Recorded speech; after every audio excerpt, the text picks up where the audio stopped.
The time is finally here for Resistance 3, the final game of the trilogy and the last one made by Insomniac Games. I didn't really know what to expect out of it, as they had to make a big change after the end of the previous game. You know, because of... yeah, that. Paired with the fact that I really didn't vibe with Fall of Men, but actually quite liked Resistance 2, I was optimistically apprehensive about this one. So let's jump right into it.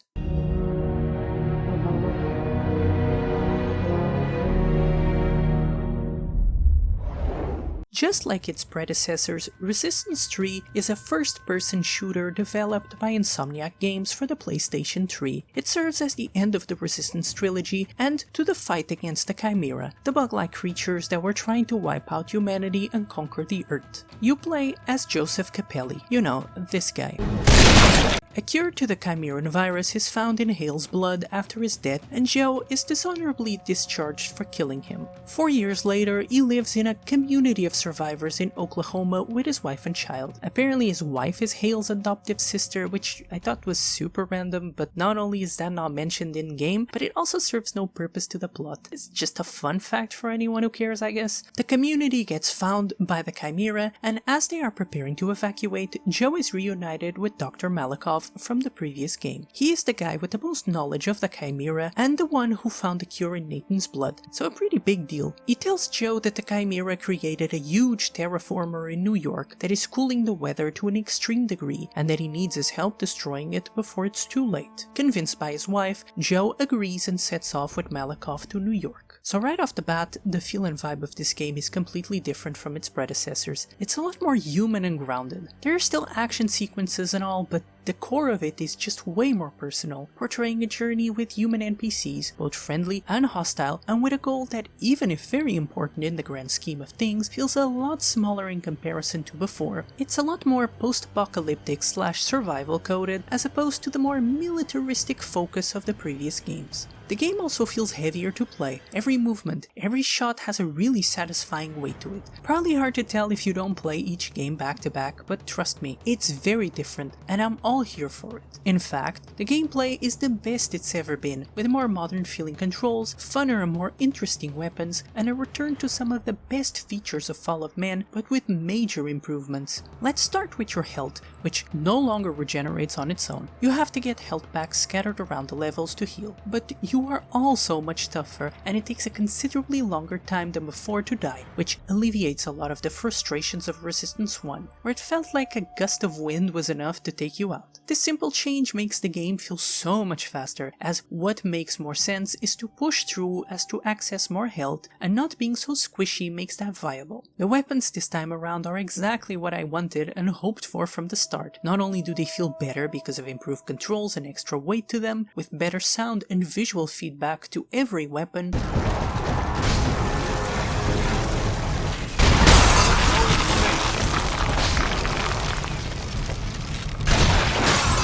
but they are also more interesting. We have some old weapons coming back, such as the Bullseye, the Auger, the Rossmore, but also newcomers such as the Cryogun, the Atomizer, and the Mutator. Regardless of being old or new, every weapon levels up the more you use it, up to level 3, and each level grants the weapon new abilities. For example, the Rossmore fires incendiary rounds as of level 2, and the Deadeye highlights enemies' heads and can zoom in. This, on top of the secondary shot for each weapon that Resistance already had, makes the weapons feel so versatile and fun. You can feel a good difference between levels, and it did incentivize me to change weapons more often. The weapon wheel was also brought back, so you have your entire arsenal at your disposal most of the times. It was genuinely exciting to level them up. I wanted to see what they would get with each upgrade, so I might have used dumb choices for certain scenarios in pursuit of that goal, but it wouldn't be me playing if there wasn't something like that in some way. They also got a visual redesign, and they look fine. I'm not going to lie and say I was blown away by their design, but they do fit the look and feel of the game with this new, more realistic side to them. The UI was also changed, and to be honest, I really dig it. The minimal small scale really stays out of the way of the gameplay, which I appreciate. However, I did find it hard to understand what grenade types I had equipped at each time, but considering I barely use the throwables, it's mostly a nitpick on my part.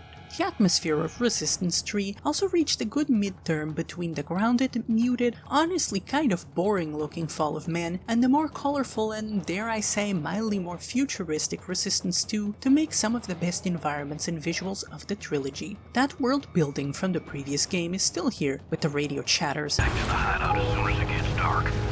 I love you, honey. but also in things like the Kraken carcass Away from deeper waters. or the out-of-control Widowmakers. Of Widowmakers. We are traveling in packs. This is unprecedented.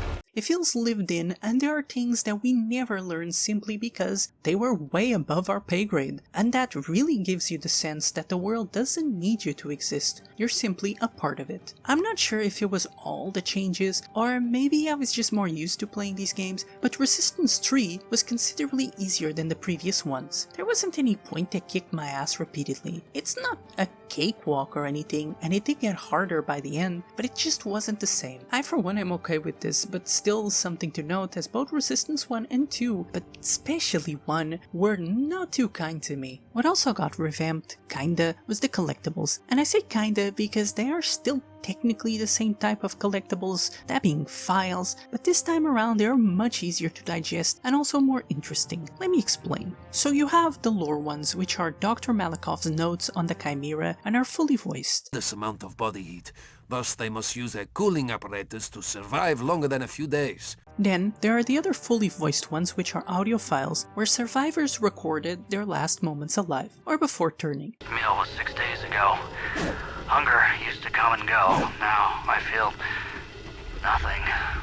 These are honestly really good and can even be unsettling to listen to. And finally, we have the non-voice survivor notes. These are not as interesting, but they are much shorter than anything the previous games threw at you, making every single one of them easier to consume and better for my constantly dwindling attention span. The game has a good amount of distinct locations, set pieces, and enemies. You even end up fighting humans at certain points. There are big boss-like dudes to fight, which have some destructive environments, I might add. There are also action-packed semi-on-rails parts where you're stuck in a vehicle, and there are enemies coming from every side. Shout out to the super fun train section, which is also where you fight your first humans. There are also quieter, more stealthy parts. It manages to strike a good balance between the pacing that keeps the game feeling fresh. Yeah, in the end you're essentially on arenas, more so than even in previous titles, just shooting waves of enemies, but it's hard to be bored because of all these changes in pacing, enemy type, and improved gameplay. There's this part I absolutely loved, where you get captured by humans and all of your weapons get taken away. This is where you get the mutator and where you get introduced to the first melee weapon in the franchise, the sledgehammer. Not only does this disrupt the gameplay a lot, but also it's a major change in the plot and vibe, as Dr. Malakoff gets killed off and Joe becomes essentially alone. So what started as a crazy suicidal last-ditch effort to stop the Chimera quickly turns into just assisted suicide. But with his family and the rest of humanity on the line, Joe doesn't back down. This is the perfect part to highlight the major change in the story compared to Resistance 1 and 2. As I said before, it loses a lot of that military coat and tries to tell a much more grounded story about humans, hope, and survival.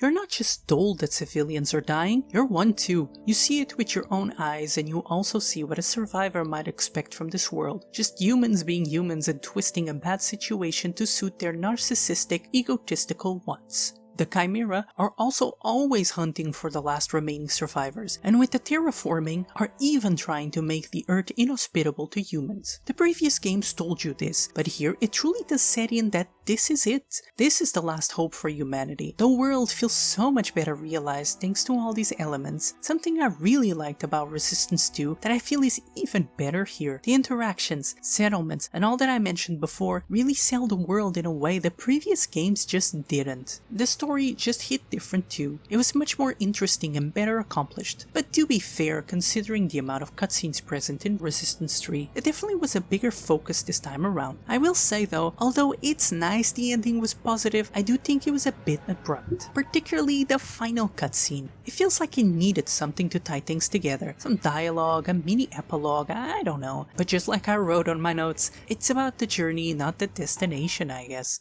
And after all of this, I realized that I went on a rant without even giving the broad strokes of the ending. Better late than never or something, so here's a quick abridged version of it. Dr. Malakoff gets killed, so Joe is off to New York alone, fully aware that he won't come back, but hoping to at least do some damage to the Chimera, which at this point seemed to not only be terraforming the planet, but also opening a portal for something to come to Earth. Possibly the pure Chimera that are not human hybrids, but I'm not really sure and I don't feel like looking it up. Before reaching the tower he was meant to destroy, Joe gets overwhelmed by the number of enemies, but luckily gets saved by Charlie, the leader of some survivors you met more to the beginning of the game. As they fly away from the scene, Joe has the brilliant idea of dropping a terraformer into the tower by hijacking it. It somehow works and the tower gets destroyed, closing the wormhole and stopping the cooling of the Earth by the Chimera. They fly away and soon Joe meets his wife and kid, and as I said before, it just ends with them meeting. No dialogue, no anything, just some radio stations announcing that humans are finally winning against the Chimera all over the world, which is cool for the long plot finality,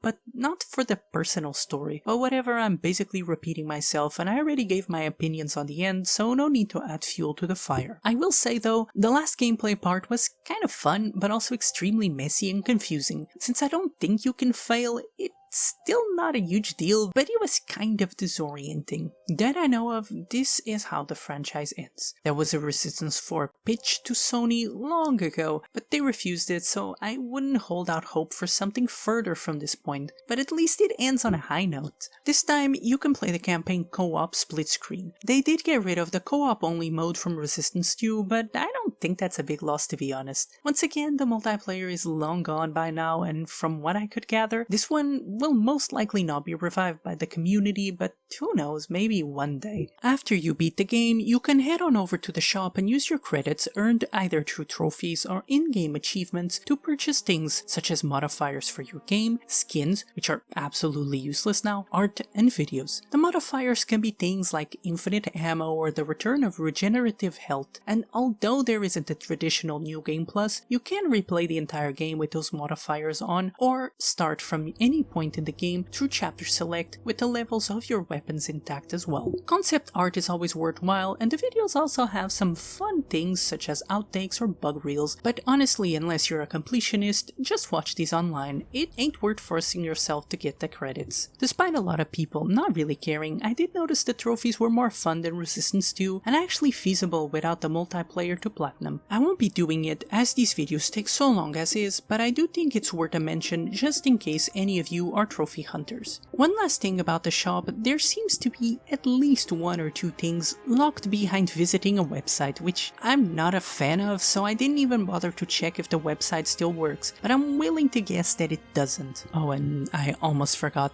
although I didn't encounter any bugs, at least not major ones, the game's frame rate did suffer in certain spots. Luckily not for super long, but still very noticeable when it happened, and also the motion blur while running is atrocious and took me a while to get used to, and no, you can't turn it off. And I think that's everything I can think of to talk about Resistance 3. Honestly, I wasn't sure what to expect, but it completely won me over. This is by far my favorite Resistance game. The story, gameplay, world, and feel of it all was just such a jump from Resistance Fall of Man that you could have told me this was a whole different franchise and I would have believed you. It truly feels like the culmination of all they learned from previous games into a cohesive fun package that did not falter in any major way. It's a shame that apparently it sold poorly, but I'm doing my part to tell you to go try it if you can. You won't regret it. Well, I'm finally finished with this one. Wow, this took so long to make. Not because it was super complex, I mean, you're here, you probably saw it. But sometimes things flow and other times they really don't. Well, whatever. I'm contemplating playing the PSP game, well, to be honest, the PS Vita one too, but I really don't know how I would get footage for it without tracking down a PS TV, but one problem at a time, I guess. So let me know if you would be interested in seeing either of them. I would probably do both in one video or something like that, and also let me know if there's any franchise I should check out next. I have a few in mind, but I have at least 2 standalone-ish games that I want to talk about first, so we'll see what happens. Anyway, the ADD must be hitting hard because this outro is getting way too long, so thank you for watching, subscribe, like, and leave a comment, and hopefully I'll see you next time.